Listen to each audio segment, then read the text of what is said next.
Hello guys, this is सुयम सिद्धांत और आज हम डिस्कस करने वाले हैं कंडक्टोमेट्रिक टाइट्रेशन, जो कि बच्चों काफ़ी इंपॉर्टेंट सा टॉपिक है और ये इलेक्ट्रोलाइटिक कंडक्टेंस में आता है। तो इलेक्ट्रोकेमिस्ट्री का ये जो टॉपिक है ये one of the very important topic तुम कह सकते हो, क्योंकि इससे जो क्वेश्चन है वो जे एडवांस तक में आए हुए हैं। ठीक है, तो शुरुआत करते हैं हम लोग इलेक्ट्रोलाइटिक कंडक्टेंस का सबसे आखिरी topic, that is conductometric titration. This is the last topic of the electrolytic conductance. After that we will start battery, okay, and that will be the last class of electrochemistry. Okay, let's start electrolytic conductance, last topic, that is conductometric titration. चल ले भाई, शुरू करते हैं। अब conductometric titration शुरू करने से पहले अपने को इसमें कितना पढ़ना है ये जानना जरूरी है। अपना रेंज जान लेते हैं कि अपने को क्या क्या बात करनी है इस पर। तो बेसिकली इस पे जो क्वेश्चन हम लोगों ने ऑब्जर्व किया है पिछले ईयर्स में, जो क्वेश्चंस आए हुए हैं वो ग्राफिकल क्वेश्चंस पूछा गया है। तो वो जो ग्राफिकल क्वेश्चन पूछा गया है वो है electrolytic conductance versus the volume of the titrant. ये इस तरह का क्वेश्चन आप लोगों को पूछा गया है और उसके ग्राफिकल एनालिसिस पे क्वेश्चन आया हुआ था 2011 में। आई थिंक जे एडवांस के पेपर में एक बार आया हुआ है ये क्वेश्चन। तो सबसे पहले हम बात करते हैं कंडक्टोमेट्रिक टाइट्रेशन क्या है, फिर इसका एक बेनिफिट भी देख लेंगे, इसका एक दो बेनिफिट हम लोग देख लेंगे कि कंडक्टोमेट्रिक टाइट्रेशन का बेनिफिट क्या हो सकता है। तो सबसे पहले कंडक्टोमेट्रिक टाइट्रेशन क्या है। तो कंडक्टोमेट्रिक टाइट्रेशन में देखो नाम से यहाँ पे क्लियर हो रहा है बच्चों, यहाँ पे बात आ रही है कंडक्टोमेट्रिक, यहाँ यानी कि यहाँ पे एक बात तो कंटिन्यूअस चलने वाली है, दैट इज कंडक्टेंस। एक बात यहाँ पे इस टाइट्रेशन में खास आ रही है, वो क्या है, कंडक्टेंस। इसमें यानी कि इस तरह के टाइट्रेशन में यह एक खास तरह का टाइट्रेशन है जिसमें हम लोग रिएक्शन के मिक्सचर का कंडक्टेंस थ्रू आउट निकालते चलेंगे, थ्रू आउट, तब तक जब तक कि उसमें एक्सटर्नली आप कोई ना कोई रिएक्टेंट, या तो वो एसिड होगा या तो बेस, आप बाहर से ऐड करते जा रहे हो। तो किसी भी रिएक्शन मिक्सचर का कॉन्टिन्यूअस इलेक्ट्रोलाइटिक कंडक्टेंस का calculation by adding the reactant from the outside is called conductometric titration. तो इस टाइट्रेशन में बेसिक हम लोग करते क्या हैं, हम लोग कह सकते हैं in this titration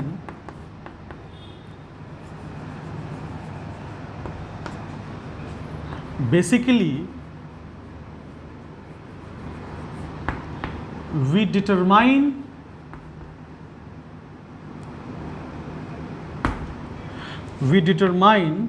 the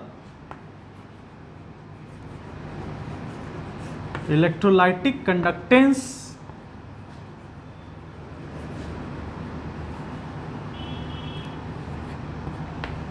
of the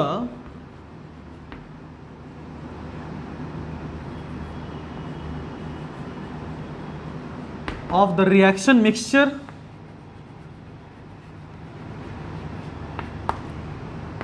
throughout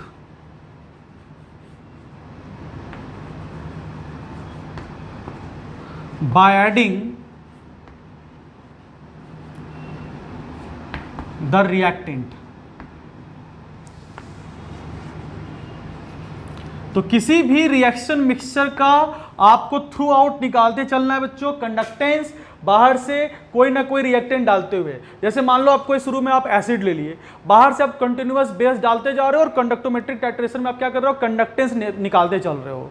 तो आपके पास एक टाइट्रेंट है और ऊपर से जो आप ऐड करो वो टाइट्रेंट है। आपको अगर याद हो तो टाइट्रेशन में आपको पता होगा कि हम लोग करते क्या है,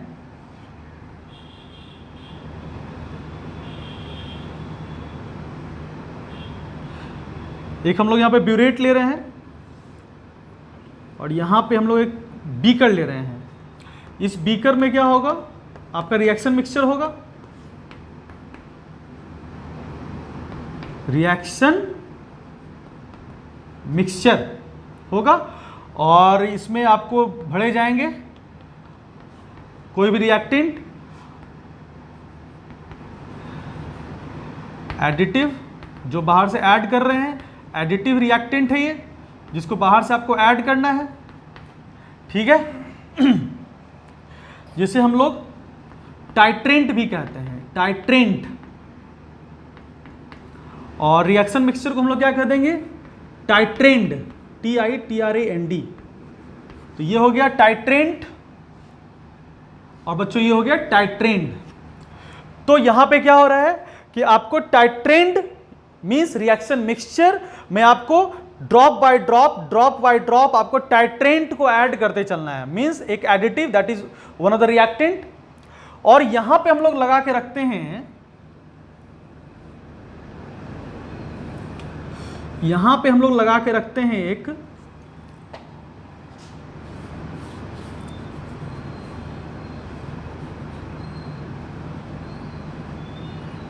इलेक्ट्रोड जिसका नाम है कंडक्टोमेट्रिक इलेक्ट्रोड। यहां पे एक डिवाइस लगा होता है जहां पे रीडिंग मिलता रहता है आपको कंडक्टेंस का। तो this is conductometric electrode, conductometric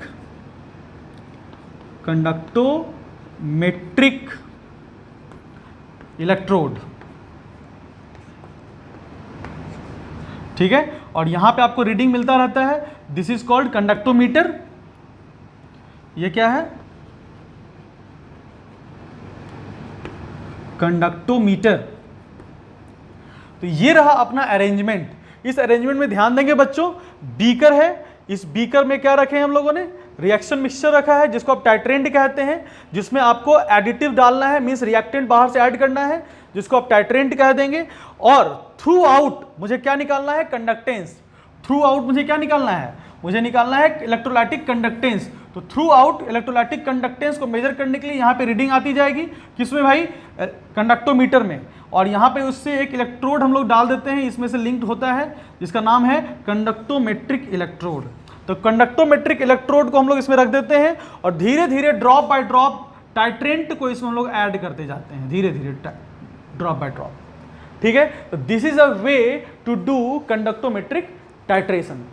अब क्वेश्चन है कि कंडक्टोमेट्रिक टाइट्रेशन जो लोग करते हैं वह किस प्रिंसिपल पे काम करता है। तो देखें,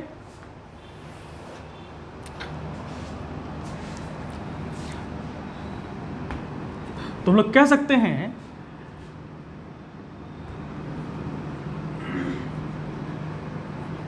conductometric titration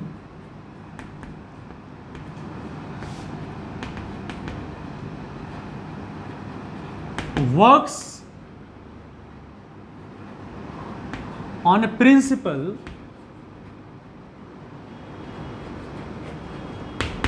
that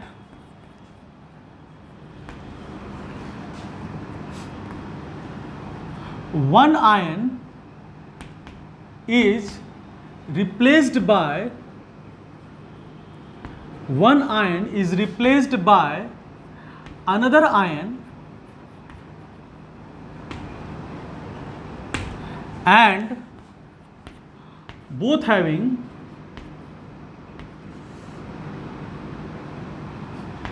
different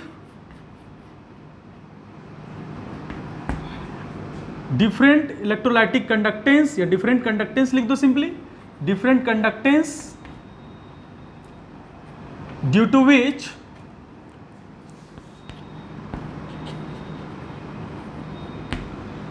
electrolytic conductance of the mixture, electrolytic conductance represented by lambda, electrolytic conductance of the reaction mixture get changed throughout.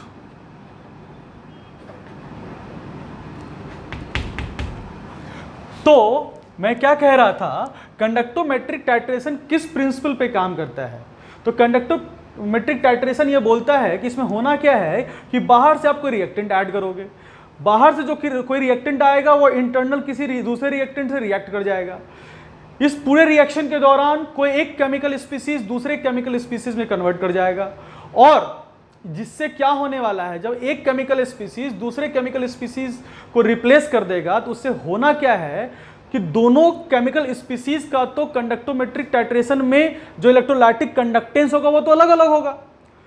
Conductometric titration में जो केमिकल स्पीसीज आएगा उसका इलेक्ट्रोलाइटिक कंडक्टेंस, और जो केमिकल स्पीसीज कन्वर्ट कर जाएगा उसका electrolytic conductance में क्या आएगा, चेंज रहेगा, दोनों में डिफरेंस होगा। चूंकि दोनों केमिकल स्पीसीज के इलेक्ट्रोलाइटिक कंडक्टेंस में डिफरेंस हो जाएगा, इसलिए जैसे जैसे रिएक्शन आगे बढ़ते जाएगा वैसे वैसे चेंज इन केमिकल स्पीसीज होते जाएंगे, difference in the chemical species होते जाएंगे, केमिकल स्पीसीज का कंसंट्रेशन डिफर करते जाएगा थ्रू आउट, किसी एक का चेंज होकर घटता जाएगा, किसी एक का चेंज होकर बढ़ता जाएगा।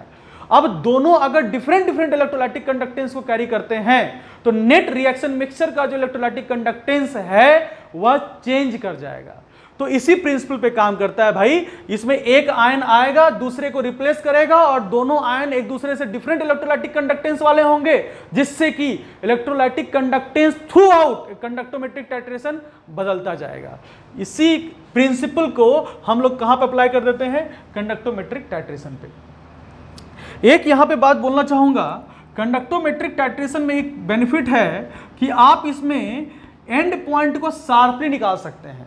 जनरली हम लोग क्या करते हैं, डबल टाइट्रेशन करते हैं या फिर मान लो एसिड बेस टाइट्रेशन करते हैं, तो हम लोग उसमें कोई भी इंडिकेटर का इस्तेमाल करते हैं जो अपने कलर को बदल करके ये समझा देता है कि एंड पॉइंट अचीव हो चुका है या फिर न्यूट्रलाइजेशन पॉइंट अचीव हो चुका है या इक्विवेलेंस पॉइंट अचीव हो चुका है। तो कलर के बदलने से अगर एंड पॉइंट ऑब्जर्व होता है और अगर कोई ऑब्जर्वर उस कलर को identify at the proper time नहीं कर पाएगा या फिर उस कलर को नहीं समझ पाएगा कि भाई कौन सा कलर अपने को देखना है। अगर मान लो मैं फिनोल्फ्थालीन की बात कर रहा हूं तो कौन सा पिंक देखना है, लाइट पिंक देखना है, डार्क पिंक देखना है, क्या देखना है। अगर थोड़ा सा भी आपको कलर देखने में या ऑब्जर्वेशन करने में डिफरेंस हो जाता है तो एंड पॉइंट हर एक अलग अलग ऑब्जर्वर का अलग अलग आ जाएगा। बट अगर हम बात करें कंडक्टोमेट्रिक टाइट्रेशन में तो एंड पॉइंट का जो शार्पनेस है वो बहुत हद तक हम लोगों को मिल जाता है। तो कंडक्टोमेट्रिक टाइट्रेशन का एक और बेनिफिट क्या हो जाता है कि हम लोग को एंड पॉइंट बहुत हद तक मिल जाता है, वो भी हम लोग एप्रोप्रिएट अप्रोच कर देते हैं किसको, एंड पॉइंट को। तो हम लोग क्या कह सकते हैं, एंड पॉइंट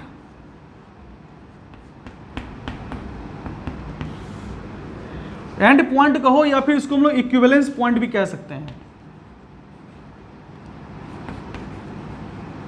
इक्विवेलेंस पॉइंट जिसको तुम लोग न्यूट्रलाइजेशन पॉइंट भी कह सकता है किसी भी न्यूट्रलाइजेशन रिएक्शन के लिए, न्यूट्रलाइजेशन पॉइंट।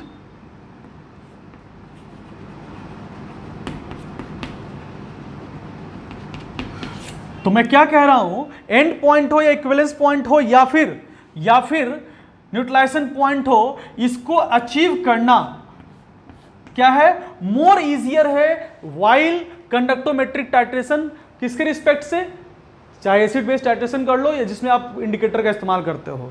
तो कहते हैं मोर एक्यूरेट रिजल्ट हम लोगों को मिलता है। यानी कि कंडक्टोमेट्रिक टाइट्रेशन का एक बेनिफिट क्या हो रहा है कि आपको जो एंड पॉइंट मिलने वाला है वो अबाउट टू एक्यूरेट हो जाएगा। यानी कि हम लोग जो एंड पॉइंट पे पहुंचेंगे बहुत हद तक हम लोग अप्रोच कर लेंगे। ठीक है, तो कहने का मतलब क्या है, कंडक्टोमेट्रिक टाइट्रेशन, जो पहली बात मैंने क्या समझाया कि कंडक्टोमेट्रिक टाइट्रेशन में क्या है, आपको किसी रिएक्शन मिक्सचर में क्या करना है, एडिटिव जोड़ते जाना है। क्या जोड़ते जाना है, कोई बाहर से कोई रिएक्टेंट जोड़ते जाना है। किसमें भाई, किसी रिएक्शन मिक्सचर में। तो आपको बाहर से कोई रिएक्शन मिक्सचर होगा और उसमें बाहर से आपको कोई ना कोई रिएक्टेंट जोड़ते जाना है। रिएक्टेंट जो बाहर से आता जाएगा और आपको क्या करना, थ्रू आउट रीडिंग लेते चलना है, एक बूंद एक बूंद एक बूंद एक बूंद, वन ड्रॉप आप एडिशन करते चले रिएक्टेंट का, और after adding the one drop आप स्टीयर कर लो। स्टीयर करने के बाद तुरंत आप कंडक्टोमेट्रिक टाइट्रेशन के दौरान यहाँ पे ऑब्जर्व कर लो कि कंडक्टोमीटर का रीडिंग क्या हो रहा है। जैसे आपने एक बूंद ड्रॉप निकाला, अब एक बूंद ड्रॉप जैसे ही आपका टाइट्रेंट इसके अंदर चला गया तो कंडक्टोमीटर जो होगा वो एक रीडिंग डिस्प्ले करेगा, उसको रिकॉर्ड कर लेना है। उसके बाद फिर एक बूंद गया, फिर एक बूंद गया, फिर एक बूंद गया। आप इस तरह से ग्रेजुअल थ्रू आउट आप रिएक्टेंट को ऐड करते चलो और क्या करोगे, कंडक्टोमीटर से आप कंडक्टेंस का मेजरमेंट करते चलो, उस डेटा को नोट करते चलो। उसके बाद हम लोग रिएक्शन के हिसाब से, उस डेटा के हिसाब से हम लोग एक ग्राफ प्लॉट कर लेंगे, जो कि हम लोगों का एक मकसद है। तो ये हम लोग करते हैं, वो लैब वर्क है। तो इतना काम हम लोग को करना नहीं, हम लोग डायरेक्ट ग्राफ प्लॉट कर सकते हैं। ठीक है, तो पहली बात रही कंडक्टोमेट्रिक टाइट्रेशन में क्या होना है बच्चों, हम लोग किसी भी रिएक्शन मिक्सचर में क्या करेंगे, थ्रू आउट रिएक्टेंट को ऐड करते चलेंगे और थ्रू आउट इलेक्ट्रोलाइटिक कंडक्टेंस निकालते चलेंगे। दूसरी बात, वो किस प्रिंसिपल पे काम करता है कि एक आयन आएगा दूसरा आयन जाएगा, जिसके कारण इलेक्ट्रोलाइटिक कंडक्टेंस पूरा रिएक्शन का बदल जाएगा, जिस कारण जैसे जैसे इलेक्ट्रोलाइटिक कंडक्टेंस बदलेगा तो वहां पे एक ग्रेजुअल डिक्रीमेंट या ग्रेजुअल इंक्रीमेंट ऑब्जर्व हो जाएगा। तो हम लोग वो भी चीज़ों को अध्ययन कर लेंगे। तीसरी बात जो मैं समझाना चाह रहा था, कंडक्टोमेट्रिक टाइट्रेशन में एक बेनिफिट हो जाता है कि इंड पॉइंट, इक्विवेलेंस पॉइंट और न्यूट्रलाइजेशन पॉइंट एक चैलेंज है टाइट्रेशन का कि आप उसको कितना अप्रोक्सीमेट आप उसको अचीव कर पाते हो। तो कंडक्टोमेट्रिक टाइट्रेशन की मदद से हम लोग बहुत हद तक एंड पॉइंट को अप्रोच कर लेते हैं, बहुत हद तक हम लोग एंड पॉइंट को करीब करीब हम लोग अचीव कर लेते हैं। इसमें भी 100% नहीं हो पाता है, क्योंकि वॉल्यूम एरर मींस जो आप रिएक्टेंट डाल रहे हो उसका एरर की संभावनाएं हर जगह है। तो वॉल्यूम एरर होने के कारण यहाँ भी 100% एक्यूरेसी नहीं होगी एक्सपेरिमेंटली, बट हम एक ऐसा मेथड बना सकते हैं बाय एक्सट्रापोलेशन, हम लोग देखेंगे आगे कि ग्राफ का एक्सट्रापोलेशन करके हम लोग परफेक्ट एंड पॉइंट को भी प्राप्त कर लेंगे। तो पहले सबसे पहले आप इसको नोट कीजिए, फिर हम लोग आगे बढ़ते हैं।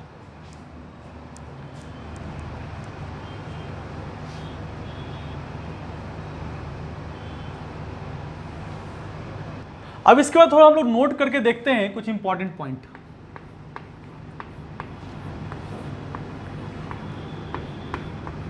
पहला नोट, जितने भी आयंस हैं उन सभी आयंस में जो सबसे ज्यादा इलेक्ट्रोलाइटिक कंडक्टेंस शो करता है वो है H+.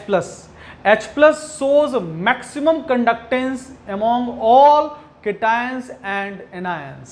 सबसे पहली बात क्या कहा, H+ shows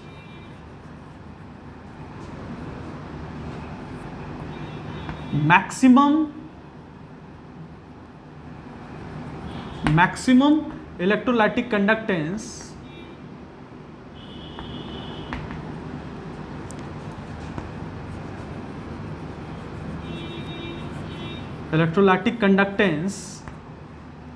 among any ions, that is any cation और anion। ठीक है, तो H+ का कंडक्टेंस सबसे ज्यादा होता है, इसको याद रखिएगा, ग्राफ बनाने में आपको मदद होने वाला है इससे। तो H+ का कंडक्टेंस जितने भी आयंस हैं उनमें से सबसे ज्यादा है। इसको एक्चुअली सबसे पहले समझाया था ग्रॉथस मैकेनिज्म के द्वारा, इसको समझाया गया था अकॉर्डिंग टू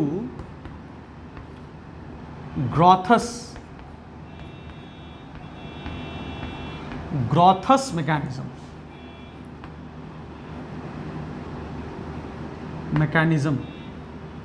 तो ग्रॉथस मैकेनिज्म कहता है कि जो ये प्रोटॉन है, इस प्रोटॉन में जंप पाया जाता है, ये प्रोटॉन जंप करके मूव करता है।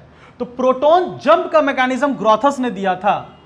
ग्रॉथस ने क्या दिया था, ग्रॉथस मैकेनिज्म क्या कहता है, प्रोटॉन जंप मैकेनिज्म की बात करता है ये। तो प्रोटॉन जंप मैकेनिज्म की ये बात करता है, जिसके कारण कि ये कहा जा रहा है कि भाई H+ का कंडक्टेंस सबसे ज्यादा है, क्योंकि ये मूव नहीं करता, ये जंप करता है। जैसे हम बात करें कि एक वाटर मॉलिक्यूल हम यहां बना लें, एक वाटर मॉलिक्यूल हम लोग यहां बना लें और एक वाटर मॉलिक्यूल हम लोग यहां बना लें, और एक H+ को हम लोग क्या किए, एज ए रिएक्टेंट हम लोग बाहर से मान लो ऐड कर दिए, एसिड। अब ये क्या करेगा, सबसे पहले यहां पे ये जंप करके पहुंच जाएगा।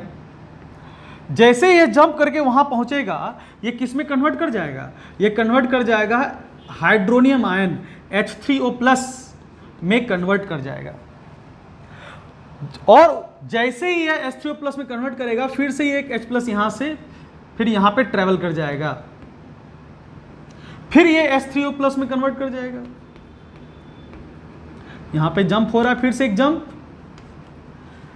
फिर यहां पे H3O+ का फॉर्मेशन, और फिर यहां से एक H+ का जंप।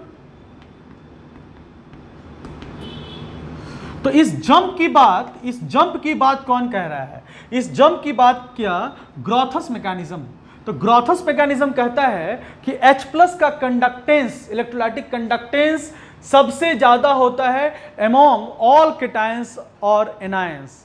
इसका एक और रीजन ये हो सकता है कि इसका साइज भी काफी छोटा होता है, जिस कारण इसका इलेक्ट्रोलाइटिक कंडक्टेंस मैक्सिमम होता है। और ग्रॉथस मैकेनिज्म प्रोटॉन ट्रांसफर की बात, प्रोटॉन जंप की बात करता है, जिस कारण ये समझाया गया कि H+ का कंडक्टेंस सबसे ज्यादा होता है। ये रही पहली बात, इसको एकदम याद कर रखें, ये आगे ग्राफ के रिप्रेजेंटेशन में मदद करने वाला है। दूसरी बात, तो पहली बात क्या सीखा आप लोगों ने, H+ source maximum electrolytic conductance. दूसरी बात, among the anion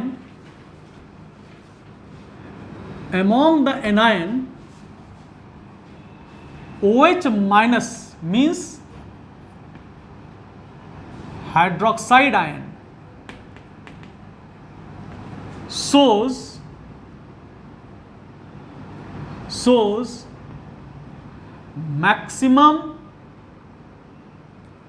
maximum electrolytic conductance. क्या कह रहा हूं मैंने कहा जितने भी एनायंस हैं, सभी एनायंस में सबसे ज्यादा इलेक्ट्रोलाइटिक कंडक्टेंस OH- का है, इसको भी याद रखें। तो जितने भी केटायंस एनायंस हैं उनमें सबसे ज्यादा H+ का है, और जितने भी एनायंस हैं, अमॉन्ग ऑल एनायंस, जितने भी एनायंस हैं उनमें सबसे ज्यादा OH- का इलेक्ट्रोलाइटिक कंडक्टेंस होता है बच्चों, ठीक है। उसके बाद तीसरी बात क्या है, एक ऑर्डर आप लोग याद रखें, स्ट्रॉन्ग एसिड या फिर स्ट्रॉन्ग बेस का जो इलेक्ट्रोलाइटिक कंडक्टेंस का वैल्यू होता है वो सबसे ज्यादा होता है with respect to the salt, और इससे ज्यादा हो जाता है तुम्हारा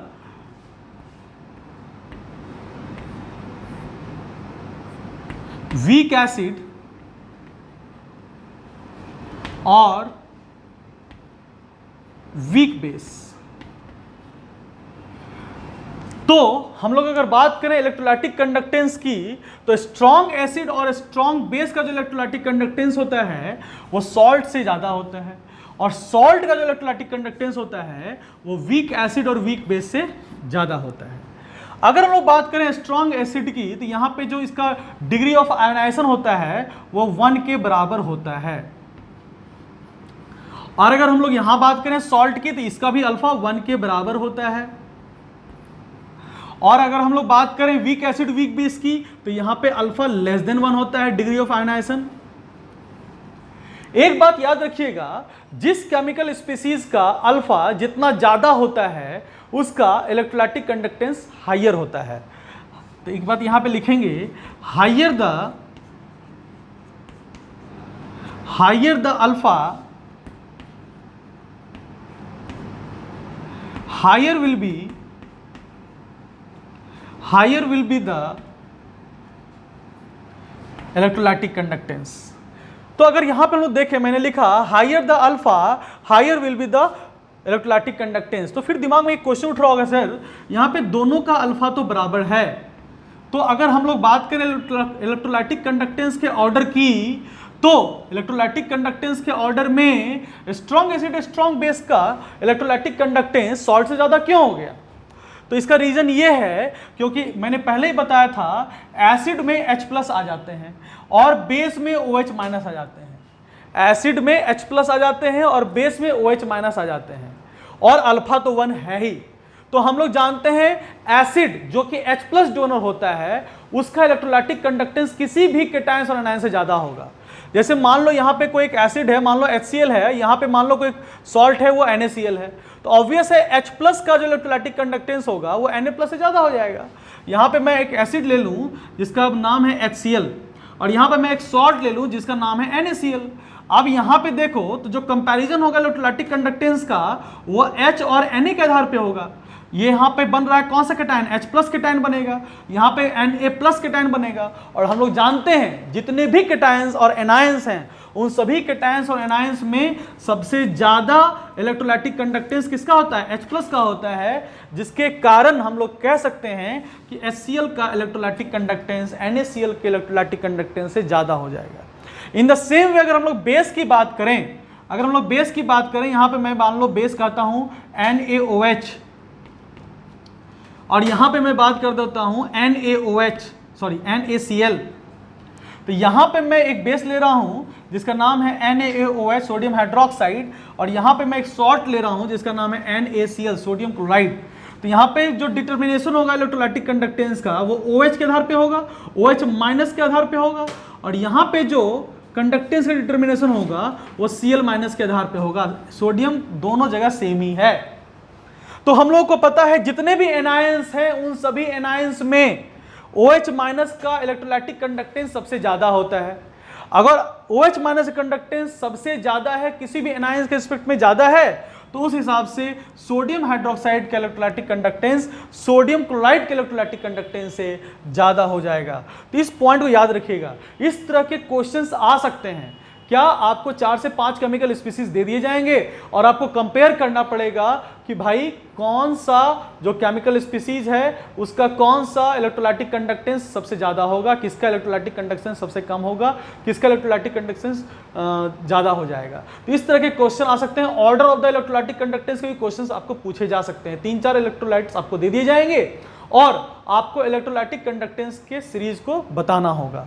तो हमने क्या कहा, तीसरी बात ये कही कि स्ट्रॉन्ग एसिड स्ट्रॉन्ग बेस का जो इलेक्ट्रोलाइटिक कंडक्टेंस होगा वो सॉल्ट से ज्यादा होगा, और सॉल्ट का electrolytic conductance week acid weak base से ज्यादा होगा। सॉल्ट का ज्यादा होने का रीजन तो साफ पता चल रहा है कि इसका अल्फा 1 है, इसका अल्फा 1 से कम है। Higher the alpha higher the electrolytic conductance होता है। बट यहां पे दोनों के अल्फा सेम हैं। जब दोनों के अल्फा सेम हो जाते हैं तो यहां पे फिर भी ये ज्यादा है क्योंकि ये H+ है, और यहां पे ये ज्यादा है क्योंकि इसके पास OH- है। इसके अलावा एक बात है जिसको आप एजम्पशन में याद रखेंगे, वो क्या है? आप एजम्पशन में क्या याद रखिएगा? तो चौथी बात आप एजम्पशन में याद रखें कि वाटर के इलेक्ट्रोलाइटिक कंडक्टेंस को नेग्लेक्ट कर देते हैं। Lambda neglected during the conductometric titration. Conductometric titration के दौरान जो हम लोग ग्राफ का प्लॉटिंग करेंगे उसमें हम लोग वाटर के इलेक्ट्रोलाइटिक कंडक्टेंस को नेग्लेक्ट कर देंगे। वाटर के इलेक्ट्रोलाइटिक कंडक्टेंस को नेग्लेक्ट करेंगे while drawing the graph, while analysing the conductometric titration. तो कंडक्टोमेट्रिक टाइट्रेशन के दौरान हम लोग जब ग्राफिकल एनालिसिस करने लगेंगे तो वाटर के कंडक्टेंस को, यानी कि वाटर के इलेक्ट्रोलाइटिक कंडक्टेंस को हम लोग क्या करेंगे? नेग्लेक्ट करेंगे। तो 4 पॉइंट हो गया। पहला पॉइंट H+ का सबसे ज्यादा, दूसरा पॉइंट H+ का सबसे ज्यादा मींस सारे कैटायंस और सारे एनायंस में सबसे ज्यादा। दूसरी बात OH- का सबसे ज्यादा किसके अमॉन्ग ऑल एनायंस। तीसरी बात स्ट्रॉन्ग एसिड स्ट्रॉन्ग बेस का कंडक्टेंस सबसे ज्यादा, उसके बाद सॉल्ट, और उसके बाद वीक एसिड वीक बेस, और उसके बाद क्या है? वाटर की बात ये करनी थी। एक एजम्पशन है यहां पे, ये एक एजम्पशन है, इसको याद रखेंगे। This is what? This is assumption. ये क्या है बच्चों? ये एक एजम्पशन है। तो ये एजम्पशन क्या है कि वाटर के इलेक्ट्रोलाइटिक कंडक्टेंस को नेग्लेक्ट करके सोचना है। तो अब हम लोग बात करेंगे क्या, इसमें कौन कौन से केस हम लोग को पढ़ना है कंडक्टोमेट्रिक टाइट्रेशन में। तो कंडक्टोमेट्रिक टाइट्रेशन में जो भी केस की स्टडी करेंगे उसमें हम लोग वाटर के कंडक्टेंस को नेग्लेक्ट करके सोचेंगे। अब अपने पास कौन कौन सा केस होगा, तो अपने पास कौन कौन सा केस है वो देखते हैं। केस 1 जो आपको मिलने वाला है वो है strong acid and strong base का टाइट्रेशन होगा। फिर केस 2 हम लोग क्या करने वाले हैं? केस 2 हम लोग करने वाले हैं weak acid and strong base. Case 3 कौन सी बात करने वाले हैं बच्चों? सोच चुके होगे तुम लोग। स्ट्रॉन्ग एसिड इस बार ले लेंगे और वीक बेस ले लिया जाएगा, ठीक है। और केस 4 क्या हम लोग देखेंगे? Weak acid and week base. तो टोटल अपने पास 4 केस है, उस 4 केस को हम लोग अध्ययन करेंगे, ठीक है। सबसे पहले आप इसको नोट डाउन कीजिए, फिर हम लोग देखते हैं इन सारे केसेस को।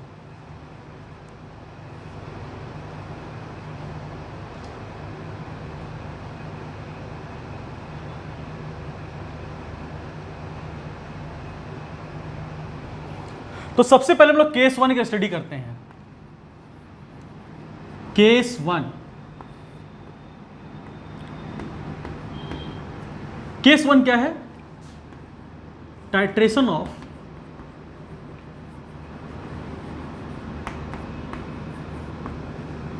स्ट्रॉन्ग एसिड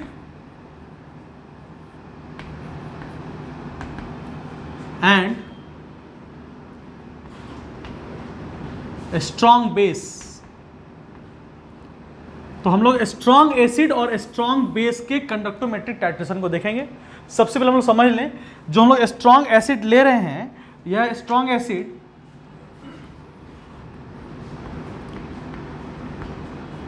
टाइट्रेंड है, और जो स्ट्रॉन्ग बेस हम लोग ले रहे हैं दैट इज टाइट्रेंट है। टाइट्रेंट मीन्स इसको बीकर में रखा गया है, इन बीकर है ये, और इसे हम लोग इन ब्यूरेट लिए हैं।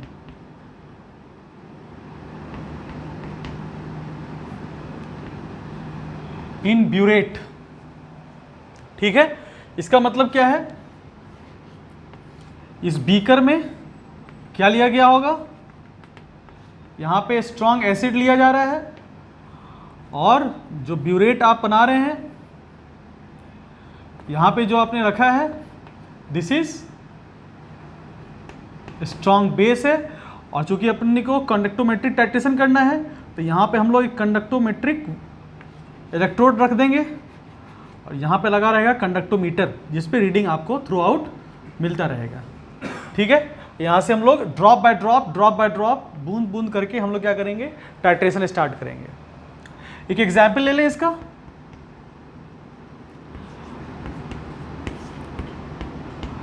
जैसे कि एग्जाम्पल ले लो, कोई भी स्ट्रॉन्ग एसिड का कोई एग्जाम्पल ले लें, जैसे मान लो HCl काफ़ी पॉपुलर है, और उसके साथ हम लोग कोई स्ट्रॉन्ग बेस ले लेते हैं, जैसे सोडियम हाइड्रोक्साइड, और इसका रिएक्शन करा देते हैं, तो इससे बन जाएगा सोडियम क्लोराइड एंड वाटर। तो चूंकि मैं पहले ही कह चुका हूं, अगर वाटर कहीं भी आपको आ जाए टाइट्रेशन के दौरान, तो उस वाटर के इलेक्ट्रोलाइटिक कंडक्टेंस के ऊपर दिमाग नहीं लगाना है। तो पूरा का पूरा जो फोकस होगा अपना, वो किस पे होगा? हाइड्रोजन क्लोराइड, सोडियम हाइड्रोक्साइड और सोडियम क्लोराइड के ऊपर होगा। तो जो ग्राफ है वो कैसा है? पहले हम लोग ग्राफ को देखते हैं कि व्हाट इज द ग्राफ।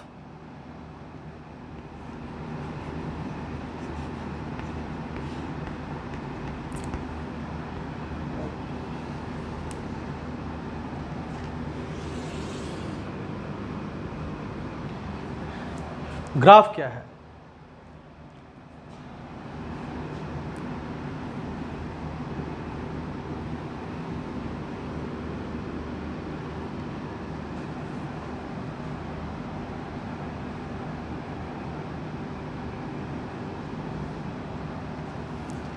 ये इसका ग्राफ है, ठीक है। एक्सपेरिमेंटल ग्राफ है। तो मैंने कहा था इसमें शार्प पॉइंट नहीं दिख रहा है, तो हम लोग क्या करने वाले हैं, यहां पे थोड़ा एक्सट्रापोलेशन करते हैं।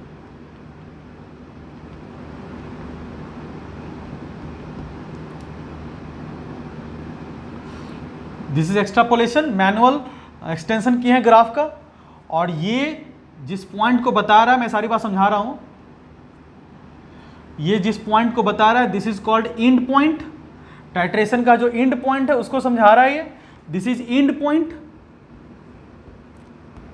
एंड पॉइंट,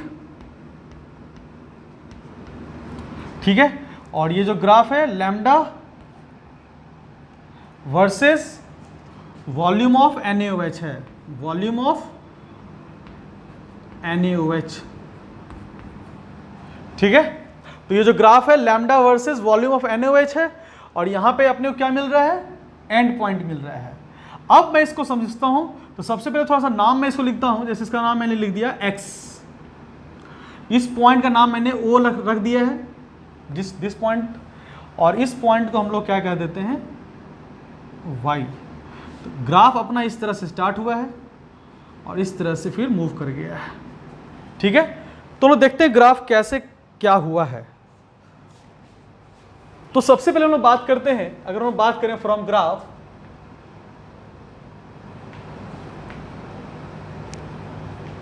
हम लोग क्या कह सकते हैं?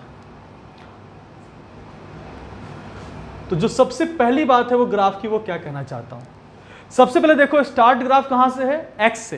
तो मैं बात कर रहा हूं at point X, at point X. तो ये एक इनिशियल कंडीशन है ग्राफ का, इनिशियल कंडीशन है ग्राफ का, मींस इसका क्या मतलब है? इसका मतलब अभी तक इसमें एक भी बूंद कुछ गया नहीं है, सारा का सारा H प्लस इसी में है, मींस यहां पे कोई भी रिएक्शन अभी शुरू नहीं हुआ है।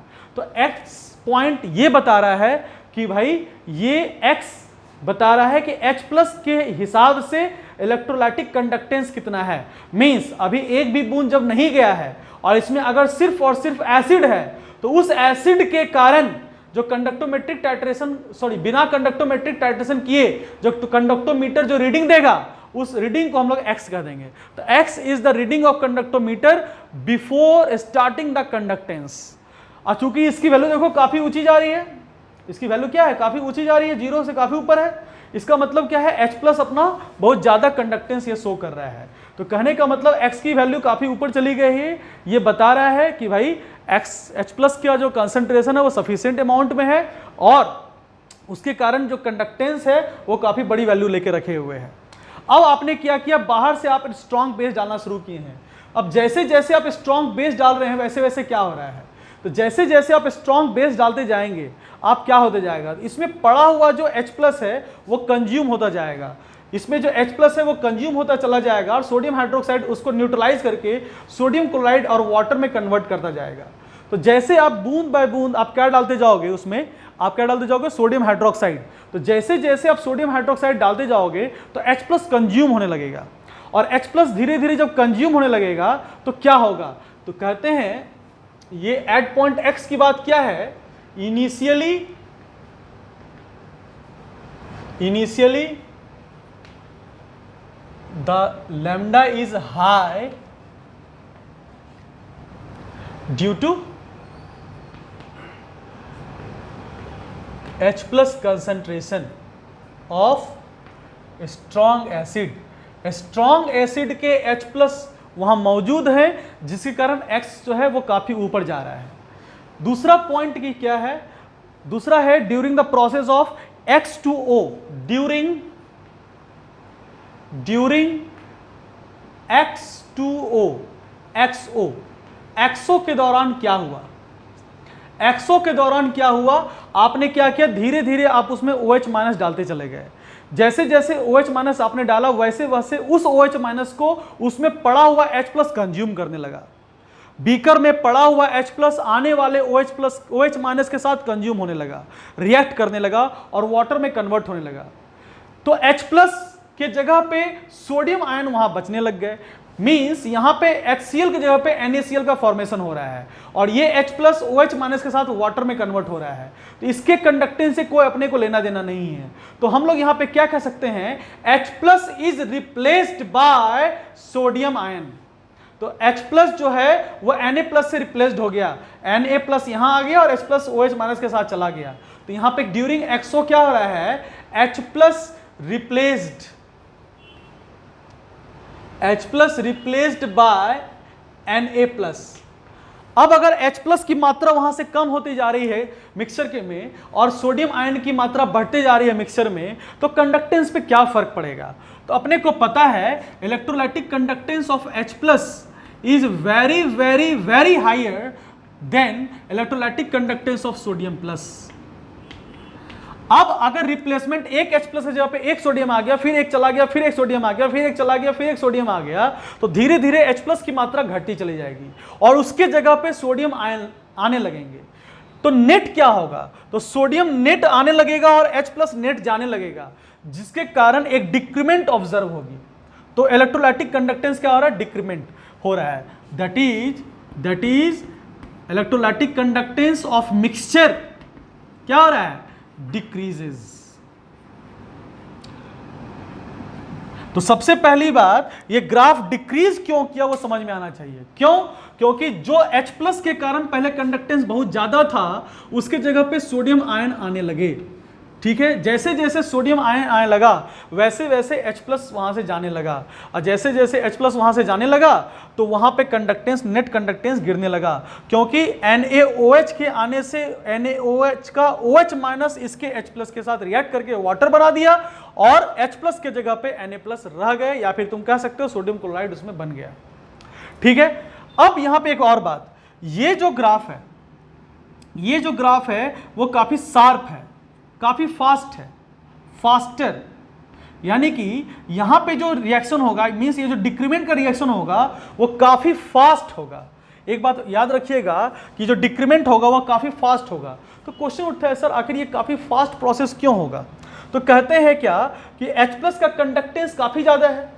अब H+ का कंडक्टेंस काफी ज्यादा है और अगर वो वहां से क्या हो रहा है, वहां से कन्वर्ट करके वो वाटर में कन्वर्ट कर जा रहा है, तो H+ की मात्रा वहां पे इंस्टेंटली काफी कम होते जा रही है, और H+ का इंस्टेंटली कम हो जाना एक इंस्टेंट डिक्रीमेंट को शो करेगा। यानी कि जो कंडक्टेंस डिक्रीज करेगा वो धीरे धीरे डिक्रीज नहीं करेगा, वो बहुत तेजी से डिक्रीज करेगा, क्योंकि एक एक H+ का कंडक्टेंस की वैल्यू काफी ज्यादा थी। जैसे मान लो किसी इंसान के पास मान लेते हैं 1000 रुपए हैं, उससे तुम 1-1 रुपये करके लोगे तो एक डिक्रीमेंट देखो, और उससे तुम 1-1 100 रुपये करके ले लो तो उसका डिक्रीमेंट देखो।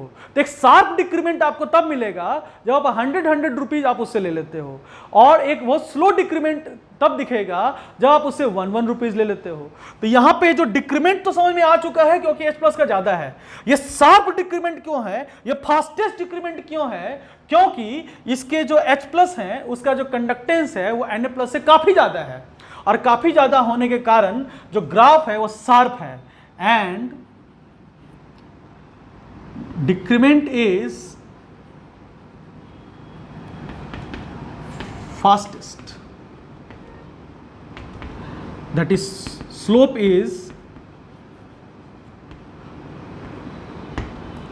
क्या होगा? स्लोप क्या होगा? बहुत तेजी से क्या होगा? डाउन करेगा, बहुत तेजी से स्लोप में इंक्रीमेंट होगा। ठीक है, तो स्लोप बहुत तेजी से मिलेगा, तो स्लोप क्या होगा? स्लोप इज हाई, या स्लोप इज शार्प कर दो, शार्प। तो शार्प स्लोप देखने को मिलेगा और डिक्रीमेंट फास्ट देखने को मिलेगा। जस्ट वही बात सी है, किसी के पास 1000 रुपये पहले से रखा हुआ था, आप उसे 1 रुपीज लेने लगे, और वही 1000 रुपीज से अगर कोई 100 रुपीज लेने लगे, और उसी 1000 रुपीज से कोई 500 रुपये लेने लगे, तो देखो डिक्रीमेंट कितना फास्ट होगा। जब 500 रुपये उसे लिए जाएंगे 500 करके, तो सबसे तेजी से वहां पे क्या होगा? 100 रुपीज फिनिश होगा। तो कहने का मतलब अगर यूनिट वैल्यू की कंडक्टेंस ज्यादा हो जाती है तो ग्राफ उतना ही फास्टेस्ट तरीके से डिक्रीज कर जाएगा और उतना ही शार्प वहां पे स्लोप ऑब्जर्व होगा। ये याद रखिएगा, डिक्रीज किया गया है, फास्ट हुआ है और शार्प हुआ है। ये तीन बात, डिक्रीज हुआ है, फास्ट हुआ है और शार्प हुआ है। ठीक है, लैम्डा डिक्रीज किया है और प्रोसेस जो रेट ऑफ जो रिएक्शन है वो फास्ट हुआ है, और शार्पनेस जो है वो स्लोप का वो ज्यादा हो गया है। ठीक है, अब तीसरी बात करते हैं। तीसरी बात क्या है? तीसरा पॉइंट है O। एट O क्या होगा? At point O, at point O क्या होने वाला है? एट पॉइंट O पे क्या होगा? जैसे जैसे मान लो, मैं फिर से बताता हूं आपको, HCl आपने लिया था यहां पे बीकर में, बाहर से सोडियम हाइड्रोक्साइड आप drop by drop, drop by drop, बूंद बाय बूंद आप इसमें डालते जा रहे हो। क्या होगा फिर? एक ऐसा वक्त आएगा जब इसमें क्या, जितने भी HCl होंगे वो कंज्यूम हो जाएंगे। अब अगर इसका सारा का सारा HCl कंज्यूम हो जाएगा तो उस वक्त उसमें एक भी H नहीं रहेंगे, कोई भी HCl नहीं रहेगा। उस वक्त उस सॉल्यूशन में ना HCl रहेगा ना NaOH रहेगा। इस पॉइंट पर ना HCl रहेंगे ना NaOH रहेगा, सिर्फ और सिर्फ NaCl रहेगा। अब NaCl रहेगा, वाटर के बारे में बात नहीं करनी, तो NaCl एक सॉल्ट है। तो इसके पहले, इस पॉइंट के पहले कोई ना कोई एसिड था, तो इस पॉइंट के पहले कोई ना कोई एसिड था, वो भी स्ट्रॉन्ग था। यहां पे सॉल्ट मिल रहा है सिर्फ, तो इस पॉइंट पे तुम्हारे पास सिर्फ और सिर्फ सॉल्ट है।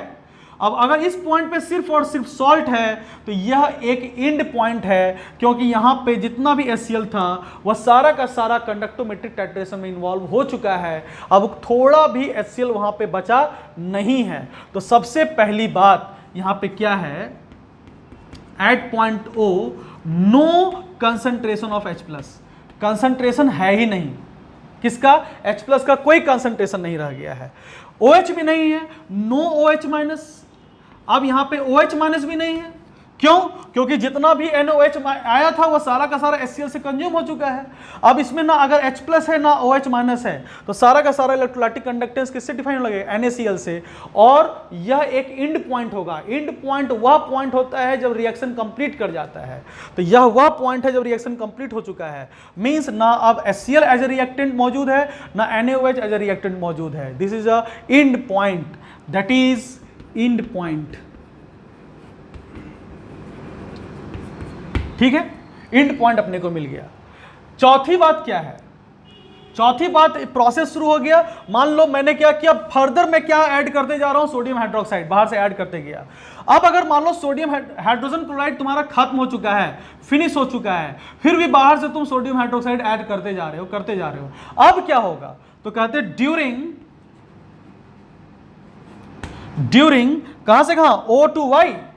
ड्यूरिंग OY क्या हो रहा है? तो ड्यूरिंग OY क्या हो रहा है बच्चों? Concentration of OH- increases. Concentration of OH- increases. जितना भी आप सोडियम हाइड्रोक्साइड डाल रहे हो वो सारा का सारा इसमें ही चला जा रहा है। अब सारा का सारा इसमें चला जा रहा है, थोड़ा भी कंज्यूम नहीं हो रहा है। अब इसमें OH- भी आ गया और Cl- तो पहले से था ही। अब जितना भी NaCl पहले से था उसमें बाहर से सोडियम हाइड्रोक्साइड आने लगा, उसका मतलब बाहर से OH- आने लगा। और OH- का कंडक्टेंस Cl- से ज्यादा होता है। तो जैसे जैसे OH- बाहर से आता जाएगा वैसे वैसे OH- का कंसंट्रेशन बढ़ता जाएगा और वैसे वैसे ही फिर से कंडक्टेंस इंक्रीज करने लगेगा due to the increment in the concentration of OH- ion. तो OH- आयन के कंसंट्रेशन के बढ़ने के कारण कंडक्टेंस फिर से बढ़ने लगेगा। तो यहां पे क्या हो गया? तो OH- increases, that is lambda of the mixture क्या हो जाएगा? इंक्रीजेज। तो सबसे पहली बात, लैम्डा ऑफ द मिक्सचर क्या होने लगेगा? इंक्रीज करने लगेगा। कब? आफ्टर एंड पॉइंट, क्योंकि आफ्टर एंड पॉइंट तो NaOH को काउंटर करने वाला कोई है ही नहीं। तो अब जितना भी OH- आएगा सबके हिसाब से इलेक्ट्रोलाइटिक कंडक्टेंस डिफाइन हो जाएगा। दूसरी बात मैं ये कह रहा हूं, ये रिएक्शन फास्ट होगा या स्लो होगा? तो ये अगर फास्टर था इसके रिस्पेक्ट में स्लोअर होगा, ये स्लोअर रिएक्शन होगा। क्यों? इसके रिस्पेक्ट में ये स्लो क्यों होगा? क्योंकि ये जो डिक्रीमेंट था ड्यू टू H+ था और ये जो इंक्रीमेंट है वो ड्यू टू OH- है और OH- से ज्यादा कंडक्टेंस होता है H+ का। तो ये जो डिक्रीमेंट होगा वो H+ के कारण हुआ है, इसलिए फास्टेस्ट होगा। तो कहते हैं H+ का कंडक्टेंस OH- के कंडक्टेंस से ज्यादा होता है, इसलिए ये जो है जो स्लोप इंक्रीज करेगा that will not as sharper as this slope. ये उतना शार्प नहीं होगा जितना शार्प ये आया है। तो कहते हैं एंड इंक्रीमेंट इज स्लोअर। किसके रिस्पेक्ट में स्लोअर की बात कर रहा हूं मैं? ये मैं बात कर रहा हूं इसके रिस्पेक्ट में स्लोअर की बात कर रहा हूं। ठीक है, and slope is what? not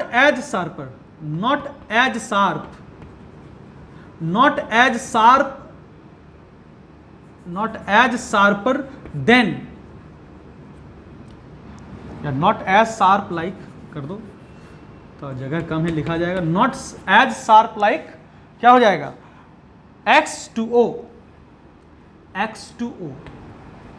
ठीक है, तो कहते हैं ये जो स्लोप होगा ये उतना शार्प नहीं हो जाएगा जितना शार्प ये है, क्योंकि ये H+ के कारण डिक्रीमेंट है और H+ का लैम्डा OH- के लैम्डा से ज्यादा होता है। तो ये ग्राफ पूरी तरह समझ में आया कि नहीं आया? अब देखो, अगर कोई भी रिएक्शन आपको दिया जाता है तो आपको इसी तरह से सोचना है, आपके पास इनिशियली क्या है, फिर क्या हो रहा है, एंड पॉइंट पे क्या हो जाएगा। तो इस तरह से आपको एनालिसिस करना आना चाहिए। तो ये रहा केस 1। ठीक है, एक बात और, रेट एनालिसिस किया जाएगा तो रेट तुमसे पूछा जाएगा कि XO और OY में रेट ज्यादा किसका होगा, रेट का ऑर्डर क्या होगा, रेट ऑर्डर या फिर स्लोप का ऑर्डर क्या होगा। तो जो रेट का ऑर्डर होता है वही स्लोप का ऑर्डर होगा। तो रेट का ऑर्डर और स्लोप का ऑर्डर बात कर रहे हैं, तो रेट ऑफ दिस प्रोसेस और rate of this process compare किया जाए तो X2O का जो रेट होगा वो फास्टर होगा देन O2Y। ये भी याद रखिएगा, क्वेश्चन आ सकता है, ठीक है, नोट किया जाए।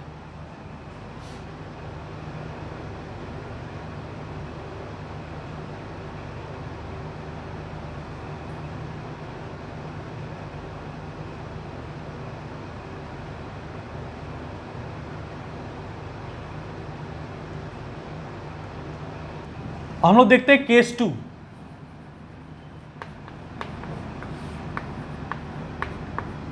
केस 2 क्या ले रहे हैं, टाइट्रेशन ऑफ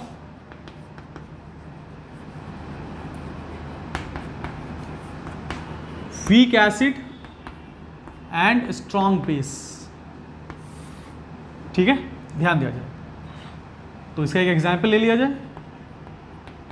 वीक एसिड आप ले लो CH3COS, एसिटिक एसिड, और इसमें कोई स्ट्रॉन्ग बेस डाल दो जैसे सोडियम हाइड्रोक्साइड, रिएक्शन हो जाएगा सोडियम एसीटेट प्लस वाटर, फिर से वाटर आया है, इसके इलेक्ट्रोलाइटिक कंडक्टेंस के ऊपर दिमाग नहीं लगाना है, ठीक है बच्चों। अब चलो, तो ये कहाँ रह जाएगा, ये हो जाएगा आपको, ये टाइट्रेंड है, बीकर में होगा, और ये आ जाएगा आपको ब्यूरेट से, टाइट्रेंट, ठीक है। ये काफी इंपॉर्टेंट है, कौन सा टाइट्रेंट है कौन सा टाइट्रेंट है, क्योंकि इनिशियल कंडीशन उसी पे पता चलने वाली है, ठीक है। ग्राफ देख लें कैसा होगा।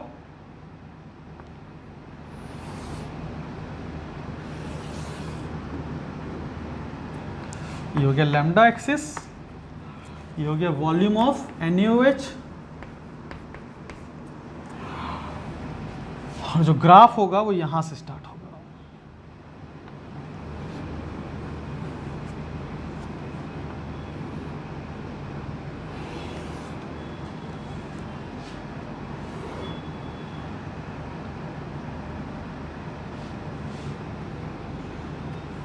ठीक है, यहाँ पे देख लें, इसको पॉइंट को हम दे देते हैं, नाम दे देते हैं X, इसका नाम मैंने दे दिया Y, इसका नाम मैंने दिया है O, इसका मैंने नाम दिया है Z, ठीक है। अब मैं यहाँ पे कर्व नहीं बना रहा हूँ, एक्सट्रापोलेशन में डायरेक्टली मैं लेके चल रहा हूँ कि मैंने सोच लिया कि एक्सट्रापोलेशन मैंने कर दिया है। एक्चुअली जो ग्राफ बनता कुछ इस तरह का बनता, एक्सपेरिमेंटल ग्राफ।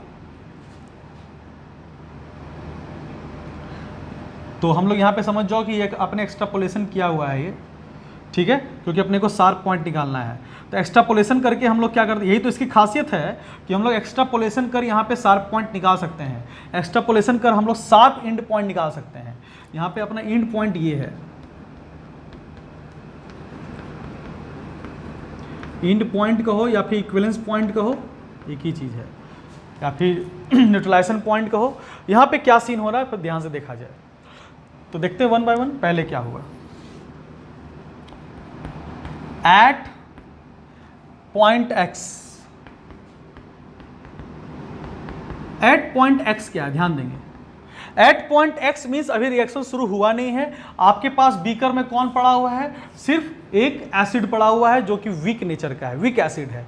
और अगर वीक एसिड है इसका मतलब यहाँ पे H+ मात्रा पूरी सफिशिएंट रूप मौजूद में नहीं है, यानी कि यहाँ पे इक्विलिब्रियम होगा, एक वीक एसिड है, इसका मतलब यह इस रूप में पड़ा हुआ होगा।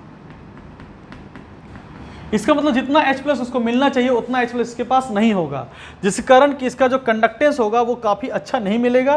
तो वीक एसिड वीक बेस का ऐसे भी कंडक्टेंस कम होता है, जिसके कारण यह देखो यह जो लेंथ है, ये जो हाइट है वो कम आ रहा है। इससे ये पता चल रहा है कि X की वैल्यू कम है। इससे ये पता चल रहा है कि लिया गया मिक्सचर या लिया गया जो कंपोनेंट है बीकर में उसका जो कंडक्टेंस है वो बहुत कम है, वो एक वीक इलेक्ट्रोलाइट है, ठीक है। At point X that is यहाँ पे क्या कह सकते हैं, low value of X, low value of X due to weak acid. Weak acid होने के कारण एक्स की वैल्यू यहां पे काफी कम मिल रही है तुम्हें। ठीक है, चलते हैं एट पॉइंट, या ड्यूरिंग हो जाएगा, यहां प्रोसेस हो जाएगा, या फिर at during X to Y. X to Y क्या सीन चल रहा है, ध्यान से देखें। एक्स टू वाई क्या हुआ, आप बाहर से थोड़ा सा सोडियम हाइड्रोक्साइड डालें, यहां पे तो पहले से आपको थोड़ा सा H+ तो मौजूद है ही इनिशियली, तो ये इस इनिशियल H+ को खत्म होने में कितना वक्त लगने वाला है, बहुत थोड़ा सा OH- काफी होगा, क्योंकि जो NaOH का एक बूंद भी गिरेगा, क्योंकि वो अगर वो स्ट्रॉन्ग बेस है तो उसमें OH- कंप्लीटली आयोनाइज्ड फॉर्म में है, कोई भी अनआयोनाइज्ड फॉर्म नहीं है सोडियम हाइड्रोक्साइड का सारा OH- फ्री है। अब जैसे ही वह एक बूंद भी गिरेगा, वो जितने भी H+ होंगे उसको तुरंत कंज्यूम कर लेगा। यानी कि वीक एसिड का मतलब हो गया कि उसमें H+ की मात्रा कम है, और थोड़ा सा भी बेस अगर डाला जाएगा, स्ट्रॉन्ग बेस, तो वह उस थोड़े से H+ को कंज्यूम करने के लिए काफी होगा। तो उस थोड़े से H+ को कंज्यूम करने के लिए काफी होगा, इसलिए जो शार्पनेस होगा वो ज्यादा तो होगा ही, फास्ट तो होगा ही, लेकिन बहुत ही कम पीरियड का होगा, क्योंकि H+ की मात्रा यहां पे ऑलरेडी काफी कम थी। तो सबसे पहले उस H+ को कंज्यूम कराया गया है जिस H+ को हमने इनिशियली बीकर में रखा था। जो एसिटिक एसिड इनिशियली बीकर में था, उसमें इनिशियली जो H+ मौजूद रहा होगा, सबसे पहले NaOH उसी H+ को कंज्यूम कर लेगा। अब जैसे उस H+ को कंज्यूम कर लेगा, तो अब फर्दर क्या होगा, फर्दर यहां पे H+ खत्म हो चुका है, तो हम लोग लिख सकते हैं ड्यूरिंग XY क्या हो गया, इनिशियली प्रेजेंट H+ क्या हो जाएगा, कंज्यूम्ड हो गया, पूरी तरह से क्या हो गया, खत्म हो गया। अब पूरी तरह से खत्म हो गया, तो ये शॉर्ट क्यों हुआ, शॉर्ट और शार्प इसलिए है क्योंकि H+ की मात्रा सफिशिएंट नहीं है due to weak acid. Short and sharp, ये शॉर्ट एंड शार्प है, short and sharp due to weak acid होने के कारण। शॉर्ट और शार्प इतना ज्यादा होता है, तो हो सकता है कि आपको अगर चार ऑप्शन अगर दिया हुआ है क्वेश्चन में, तो कभी कभी इस चीजों को नेग्लेक्ट भी कर सकता है। तो हो सकता है इसको नेग्लेक्ट भी कर दे in the question, may be neglected in the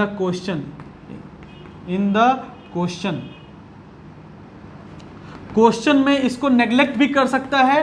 ये इतना शार्प और इतना शॉर्ट होता है कि इस पूरे फेज को वो नेग्लेक्ट भी कर सकता है क्वेश्चन में। इसका मतलब इनिशियली जो H+ मौजूद है उसको दिखाना कोई जरूरी नहीं है, बट ये होता है, शॉर्ट पीरियड के लिए भी होता है, तो होता है। ठीक है, अब चलते हैं हम लोग एट पॉइंट Y क्या है।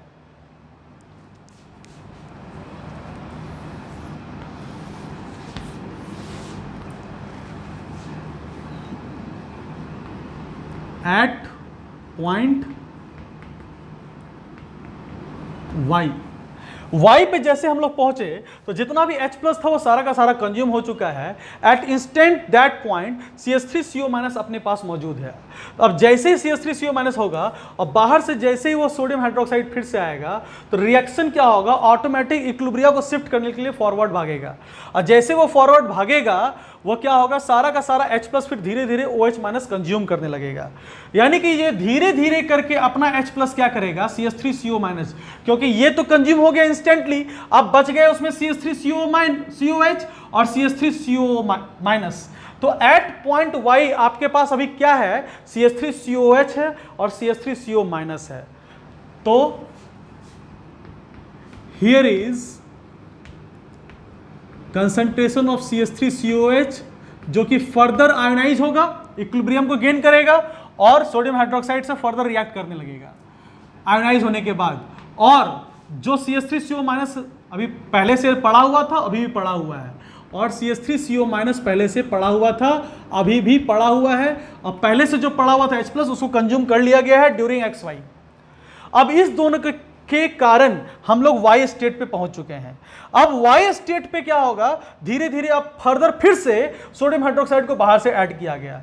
जैसे सोडियम हाइड्रोक्साइड को बाहर से ऐड किया गया तो वह sodium hydroxide OH minus H+ से फिर से कंज्यूम करके वो वाटर बना दिया और CH3CO- का फॉर्मेशन होने लगा। यानी कि यह CH3COH फर्दर NaOH के साथ रिएक्ट करके CH3CO- और H+ जो है वो OH- के साथ मिल करके वाटर बनाने लगेगा। इसका मतलब धीरे धीरे CH3CO- का कंसंट्रेशन गिरने लगेगा और CH3CO- का कंसंट्रेशन बढ़ने लगेगा, क्योंकि ये फर्दर टूट कर CH3CONa तो बनाना है और CH3CONa बनाना है मींस CH3CO- ही तो फॉर्मेशन होना है। तो धीरे धीरे CH3COH का कंसंट्रेशन घटने लगेगा और CH3CO- का कंसंट्रेशन बढ़ने लगेगा। बट यहां पे हो क्या रहा है, CH3CO- का कंसंट्रेशन क्या हो रहा है, कंसंट्रेशन घट रहा है और CH3CONa का कंसंट्रेशन बढ़ रहा है। यहां पे दो चीजें हैं, एक तो Na+ का कंसंट्रेशन भी बढ़ रहा है और एक CH3CO- का कंसंट्रेशन भी बढ़ रहा है। तो यहां पे दो आयंस हैं, दो आयंस का फॉर्मेशन हो रहा है। एक तो Na+ कंटिन्यूअस बनते जा रहे हैं और एक CH3CO- कंटिन्यूअस बनते जा रहे हैं। जो OH है जो आप ऐड करते जा रहे हो वो इस H के साथ मिल करके वाटर बनाता जा रहा है। इसका मतलब दो आयंस इस पूरे के दौरान मिल रहे हैं। इस पूरे के दौरान जब दो आयंस मिल रहे हैं तो धीरे धीरे ग्राफ जो है वो इंक्रीज करते जाएगा, कंडक्टेंस बढ़ते जाएगा। तो कहते हैं ड्यूरिंग XY2O क्या हुआ, ड्यूरिंग YO क्या होगा, धीरे धीरे क्या होगा, CH3COH घटने लगेगा और NaOH तो आप पॉइंट बाय पॉइंट डाल रहे हैं, बूंद बाय बूंद डाल रहे हैं उसमें, वो तो कंज्यूम होता चला जा रहा है। तो ये घटने लगेगा और ये बढ़ने लगेगा। तो सबसे पहले क्या होने लगेगा, CH3COH का कंसंट्रेशन घटने लगेगा और CH3CO- का कंसंट्रेशन बढ़ने लगेगा और Na+ का भी कंसंट्रेशन बढ़ने लगेगा ना भाई, क्योंकि जो सोडियम हाइड्रोक्साइड डाले हो उसका OH- तो H से कंज्यूम कर जाएगा और Na+ और CH3CO- कंज्यूम करके रिएक्ट करके यहां पे बन जाएंगे। तो CH3CO- और Na+ ड्यूरिंग द रिएक्शन बढ़ने लगेंगे। अब CH3CO- और Na+ ड्यूरिंग द रिएक्शन बढ़ने लगेंगे, जिसके कारण आयंस की संख्या बढ़ने लगेगी और कंडक्टेंस भी मिक्सचर का बढ़ने लगेगा। तो कंसंट्रेशन दो आयंस का बढ़ रहा है और दो आयंस के बढ़ने के कारण electrolytic conductance of the mixture increases. ठीक है, अब क्या होगा, जैसे अब यहां पे कब तक बढ़ता जाएगा, जब तक कि CH3COH है बीकर के अंदर, जब तक कि CH3COH बीकर के अंदर है तब तक आप सोडियम हाइड्रोक्साइड डालते जाओ, ये ग्राफ आगे की ओर बढ़ता जाएगा। ठीक है, ज्यादा इसमें शार्पनेस नहीं आएगा लेकिन धीरे धीरे ये इंक्रीज करता जाएगा। शार्पनेस इसलिए नहीं है क्योंकि यहाँ पे कोई भी ऐसा आयन नहीं है जिसका कंडक्टेंस बहुत ज़्यादा हो, जैसे H+ OH-, वो लोग यहाँ पे नहीं है। यहाँ पे CH3CO- और Na+ के कारण कंडक्टेंस शो हो रहा है, इससे शार्पनेस जो होगा ग्राफ में उतना ज़्यादा नहीं होने वाला है। तो धीरे धीरे करके ही ग्राफ आगे बढ़ेंगे क्योंकि दो आयंस का फॉर्मेशन हो रहा है। अब दो आयंस का फॉर्मेशन हो रहा है तो ग्राफ धीरे धीरे आगे बढ़ेगा, बट शार्पनेस उतना ज़्यादा नहीं आएगा। अब एक ऐसा पॉइंट आएगा, कहाँ पे, point O, at point O। At point O क्या होने वाला है, at point O CH3COH completely finished, खत्म, CH3COH फिनिश्ड। और जैसे ही CH3COH फिनिश्ड हो गए तो आपका एंड पॉइंट मिल गया। अब एंड पॉइंट मिल गया, अब CH3COH वहां फिनिश हो चुका है, अब सोडियम हाइड्रोक्साइड भी वहां फिनिश हो चुका है, वहां पे अब OH- नाम का कोई चीज नहीं है, तो OH- भी फिनिश्ड, बाहर से आने वाला OH- फिनिश्ड, OH- एब्सेंट कर देते हैं, नो OH- कर दो, ज्यादा अच्छा रहेगा, फिनिश की बात नहीं है क्योंकि बाहर से OH- आ रहा है। यहां पे एंड पॉइंट पे OH- बाहर से कोई आएगा ही नहीं क्योंकि वहां पे वो वाटर में चला गया, वाटर से बन गया है और वाटर के आयनों को हम पहले ही कहा है कंसीडर नहीं करना है, उसके इलेक्ट्रोलाइटिक कंडक्टेंस के ऊपर बात नहीं करना है कि सर वाटर भी तो H+ OH- देता है, तो वो सब बातचीत नहीं करना है। मैं पहले ही बोल दिया था, मैंने एज्यूम कर रखा है there is no electrolytic conductance of water. ठीक है, अब इसमें क्या बच गया, अब CH3CO माइनस रह गए हैं और Na प्लस बच गया है। अब इसका मतलब यहाँ पे जो भी रिएक्शन मिक्सचर था वो खत्म हो चुका है। रिएक्शन मिक्सचर जो आपने इनिशियली बीकर में लिया था वो खत्म हो चुका है, यानी कि रिएक्शन खत्म हो चुका है। यह एक एंड पॉइंट है, that is it is and point. ये एक एंड पॉइंट है, यहाँ पे कोई भी टाइट्रेंड नहीं है। टाइट्रेंट तो है, टाइट्रेंट जो ब्यूरेट से आएगा वो तो है, लेकिन कोई टाइट्रेंट नहीं है, तो आपको एंड पॉइंट मिल गया। अब बात करेंगे O2Z क्या होने वाला है। एट ड्यूरिंग OZ क्या होने वाला है, तो OZ के दौरान क्या होगा, तो OZ में क्या होगा, यहां तो एंड पॉइंट आ गया। अब बाहर से तुम सोडियम हाइड्रोक्साइड डालते जाओ, इसको कंज्यूम करने वाला कोई नहीं है क्योंकि ये खत्म हो चुका है O के बाद। अब धीरे धीरे क्या होगा, OH माइनस के हिसाब से कंडक्टेंस क्यों बढ़ने लगेगा, क्योंकि ये आयंस तो पहले से मौजूद हैं और OH माइनस फर्दर आने लगा।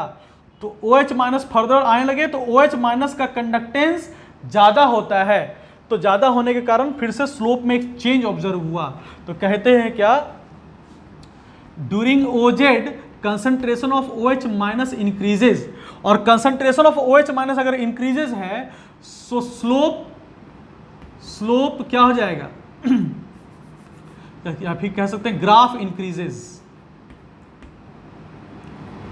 तो ग्राफ इंक्रीज कर जाएगा क्योंकि OH माइनस की कंसंट्रेशन बढ़ रही है और OH माइनस का कंडक्टेंस ज्यादा होता है, और कंडक्टेंस OH माइनस का ज्यादा होने के कारण इन सब के जो आयंस थे उनमें जो कंडक्टेंस था उसके रिस्पेक्ट में OH माइनस का कंडक्टेंस ज्यादा है, इसलिए यहां पे क्या हो रहा है, इंक्रीमेंट शो हो रहा है। तो ग्राफ पहले डिक्रीज किया, फिर स्लोली इंक्रीज किया, फिर शार्पली इंक्रीज किया।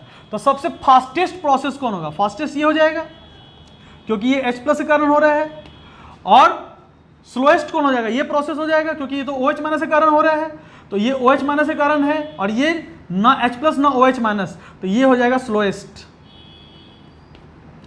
ठीक है, तो हम लोग कहें रेट ऑर्डर या फिर ग्राफ का स्लोप ऑर्डर, तो सबसे ज्यादा किसका होगा सोचो, तो सबसे फास्ट हो जाएगा X to Y क्योंकि H प्लस यहां पे काम कर रहा है। उसके बाद हो जाएगा O to Z क्योंकि यहां पे OH माइनस काम कर रहा है, और उसके बाद हो जाएगा Y to O क्योंकि यहां पे ना H प्लस है ना OH माइनस है, यहां पे CH3CO माइनस और Na प्लस का रोल आ रहा है। तो ये हुआ आपका ऑर्डर, इसको लिख लिया जाए।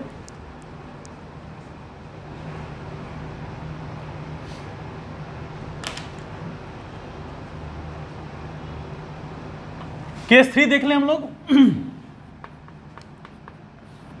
केस 3 क्या था, titration of strong acid and week base. तो इसका एक एग्जाम्पल देख लिया जाए। स्ट्रॉन्ग एसिड में आप HCl ले लें और वीक बेस में आप अमोनियम हाइड्रोक्साइड ले सकते हैं। यहाँ पे आ जाएगा रिएक्शन के दौरान अमोनियम क्लोराइड और वाटर। ठीक है, ये हो जाएगा। इसको डाल लेते हैं हम लोग बीकर में। बीकर में डालने का मतलब ये हो गया टाइट्रेंड, और ये हो गया ब्यूरेट में टाइट्रेंट।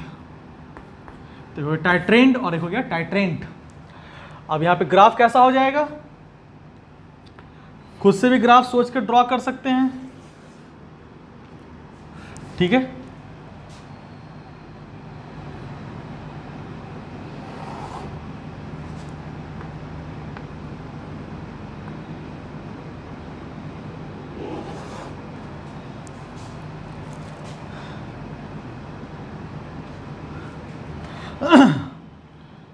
यहाँ पे एक्स्ट्रापोलेट कर सकते हैं हम लोग, जिससे कि हमें शार्प पॉइंट मिल जाए। यही तो कंडक्टोमेट्रिक टाइट्रेशन की खासियत है कि हम लोग जो ग्राफ आएगा उस ग्राफ के हिसाब से हम लोग एक्स्ट्रापोलेट करके शार्प पॉइंट निकाल सकते हैं। ये हो गया अपना एंड पॉइंट। यहाँ पे है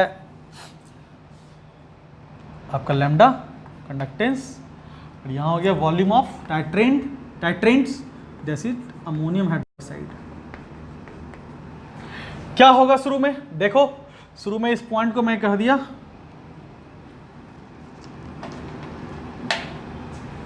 इस पॉइंट को मैंने कहा x, इस पॉइंट को मैंने कहा O, इस पॉइंट को मैंने कहा y। अब X2O क्या होने वाला है, x क्या है, ऑब्वियस है, देखो x क्या होगा, वेरी हाई होगा जैसा केसो ने कहा था, ठीक है। धीरे धीरे x to y जाएगा, क्यों, क्योंकि जैसे जैसे आप बेस डालते जाओगे H+ जो है स्ट्रॉन्ग एसिड से आया हुआ है वो कंज्यूम होता जाएगा और बहुत तेजी से क्या होगा उसमें कंडक्टेंस डिक्रीज करेगा। तो ये भी केस 1 के जैसा है। और फिर O से Y की ओर बढ़ने लगेंगे हम लोग, क्यों, इंक्रीज ग्राफ होगा, क्यों, क्योंकि जब ये HCl खत्म हो चुका होगा एंड पॉइंट पे और बाहर से अमोनियम हाइड्रोक्साइड आप बार बार ऐड करते जा रहे होगे तो OH- के कारण फिर से ग्राफ बढ़ जाएगा। बट अगर केस 1 के कंपैरिजन में केस 3 को किया जाए तो वहां पे जो OY का जो स्लोप था या फिर शार्पनेस था ग्राफ का, और यहां पे जो OY का जो शार्पनेस है उसमें डिफरेंस है। वहां पे जो OY का शार्पनेस था वो ड्यू टू स्ट्रॉन्ग बेस था, और यहां पे जो OY का शार्पनेस है वह वीक बेस के कारण है। वीक बेस के कारण जो शार्पनेस होता है वो कम होता है, क्योंकि जितना अमोनियम हाइड्रोक्साइड गिरेगा उतना OH- वो प्रोड्यूस नहीं कर पाएगा, तो बहुत ही ज्यादा वॉल्यूम लगेगा और कम OH- मिलेगा। तो ज्यादा वॉल्यूम पे कम OH- के कारण ग्राफ में जो इंक्रीमेंट होगा वो स्लोली होगा। तो हम लोग यहां पे कह सकते हैं क्या तो डिफरेंस हम लोग सिर्फ लिख लें, difference with case 1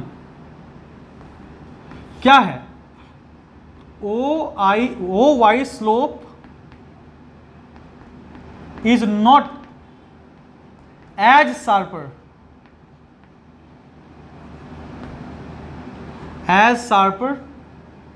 here, as sharper like case 1। तो कहते हैं slope 1 OY slope is not as sharper like case 1, क्योंकि because of weak base, because in case 3 क्या हो रहा है, देयर इज वीक बेस, जबकि केस 1 में क्या था, स्ट्रॉन्ग बेस था। तो वीक बेस होने के कारण जो स्लोप होगा वो धीरे धीरे आगे बढ़ेगा, लेकिन ग्राफ में कोई डिफरेंस नहीं होगा, बस स्लोप में यहां पे डिफरेंस आ जाएगा। ऑब्वियस है ये फास्टेस्ट होगा, ये फास्टेस्ट हो जाएगा और ये स्लोएस्ट हो जाएगा। क्या हो गया, ठीक है। चलो भाई अब देख लेते हैं last case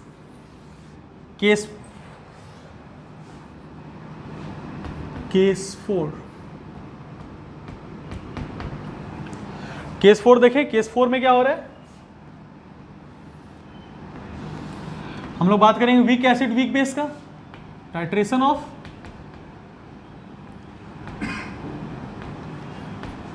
weak acid and weak base. और यहां पर हम लोग ले रहे हैं एक एग्जांपल CH3COH, इसमें ऐड कर दें अमोनियम हाइड्रोक्साइड और इसके साथ मिल जाएगा, क्या बन जाएगा इससे, CH3COONH4 प्लस वाटर। ग्राफ कैसा होगा, lambda of the mixture then volume of NH4OH। ये हुआ आपका टाइट्रेंट जो बीकर में होगा, और ये हो गया टाइट्रेंट जो कि ब्यूरेट में होगा। स्लोप कैसा जाएगा, जस्ट लाइक केस 2, शार्प और छोटा सा, यहां पे इनिशियल H+ खत्म, धीरे धीरे आगे जाएगा due to H+OH due to CH3CO- and NH4+, और उसके बाद फिर से धीरे धीरे ऊपर जाएगा ड्यू टू OH-। बट यहां पे फिर से एक डिफरेंस है, यहां पे फिर से मैं नाम लिख दूं X Y O Z, ठीक है। ग्राफ एक्चुअल में कुछ ऐसा होगा, ये एक्सट्रापोलेट ग्राफ है, ठीक है। अब यहां पे क्या होगा, difference with respect to, difference with case 2 क्या होगा, here means in case 4 OZ is not as sharper, OZ is not as sharper like case 2। तो केस 4 में यानी कि इसमें जो ये OZ है ये एज शार्प एज नहीं है किसके, केस 2 में। क्यों, due to because here is weak base, same reason. तो वीक बेस होने के कारण यहां पे उतना ज्यादा शार्पनेस फिर से नहीं आ रहा है जितना शार्पनेस हम लोग कहां देखे थे, केस 2 में देखे थे। तो केस 2 में क्या था, सोडियम हाइड्रोक्साइड था, यहां पे वैसा नहीं है। तो यहां पे क्या होगा, बाहर आफ्टर द एंड पॉइंट क्या हो जाएगा, after the end point ammonium hydroxide आने लगेंगे, और अमोनियम हाइड्रोक्साइड क्या ज्यादा वॉल्यूम आएगा तो उसमें कम OH माइनस मिलेगा, क्योंकि ज्यादा वॉल्यूम में जो अमोनियम हाइड्रोक्साइड होगा उसमें थोड़ा सा OH माइनस होगा, क्योंकि सारे के सारे NH4OH जो होंगे वो आयनाइज नहीं होते हैं, वो क्या होंगे, उसमें कुछ ना कुछ अमोनियम हाइड्रोक्साइड होगा और कुछ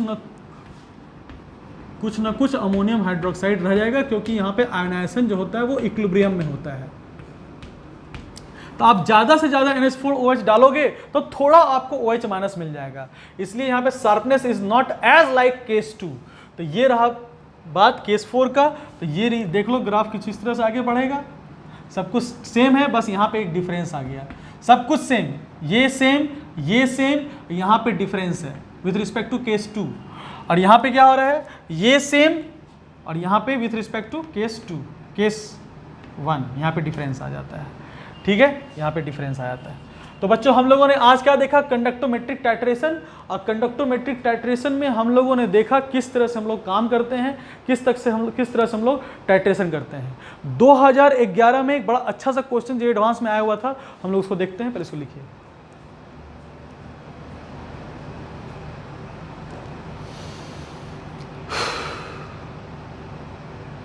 तो हम लोग देख लेते हैं क्या था क्वेश्चन। तो पहले क्वेश्चन लिखूं, ये आ चुका है आपको IIT 2011 में। क्या था question, aqueous AgNO3 is added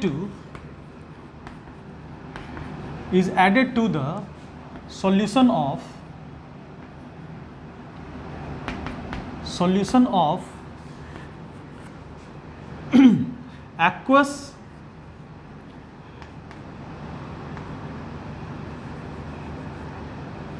KCl। तो AgNO3 को किस में डाला गया है, धीरे धीरे हम लोग क्या डाल रहे हैं, KCl के सॉल्यूशन में डाल रहे हैं। And aqueous AgNO3 is added to the solution of aqueous KCl gradually, and the electrolytic conductance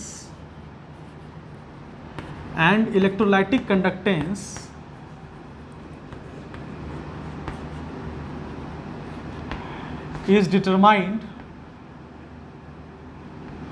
throughout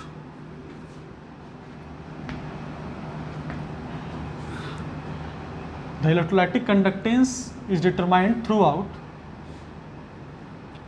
then which of the following plot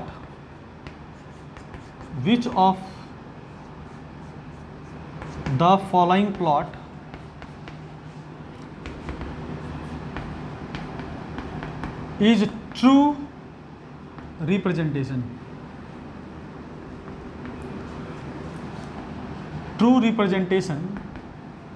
of lambda versus volume of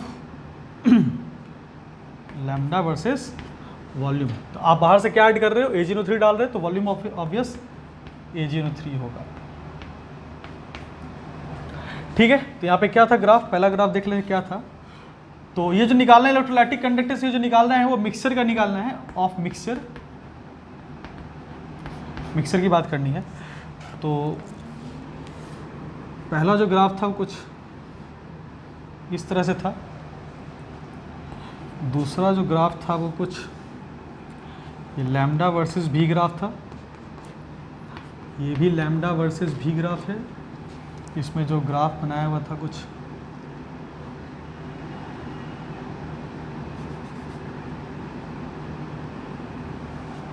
इस तरह का ग्राफ था। यहाँ भी लैम्डा वर्सेस भी graph है, यहाँ पे भी ग्राफ कुछ ऐसा ग्राफ था, और यहाँ पे भी ग्राफ है जिसमें इस तरह ग्राफ था। तो आपको बताना है कि कौन सा ग्राफ इसमें सही रिप्रेजेंटेशन है।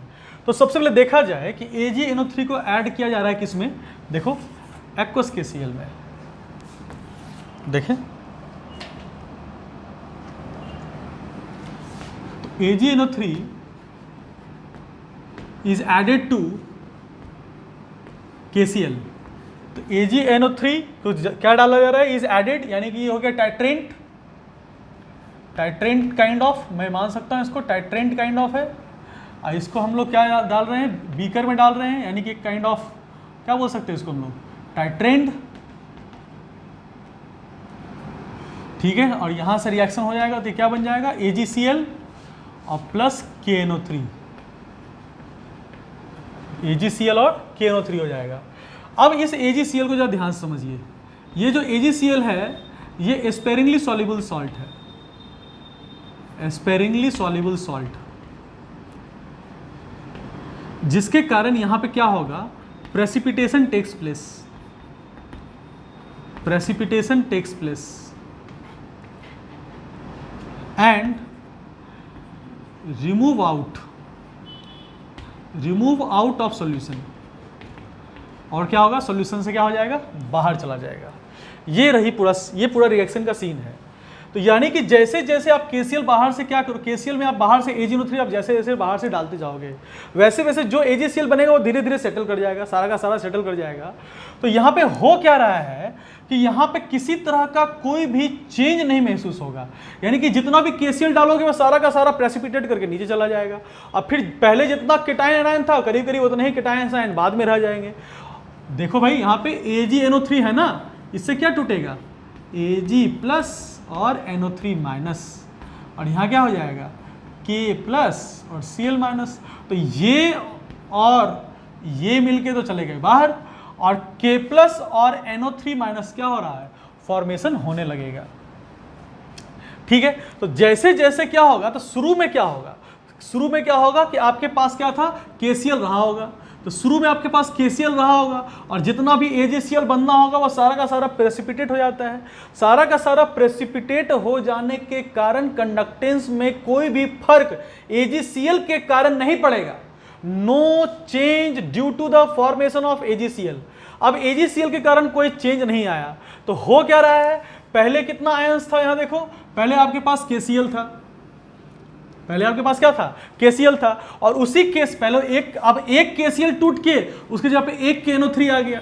तो बस चेंज क्या हो रहा है कि Cl माइनस के जगह पे NO3 आ जा रहा है, और Cl माइनस और NO3 माइनस का जो कंडक्टेंस होता है अबाउट इक्वल होता है।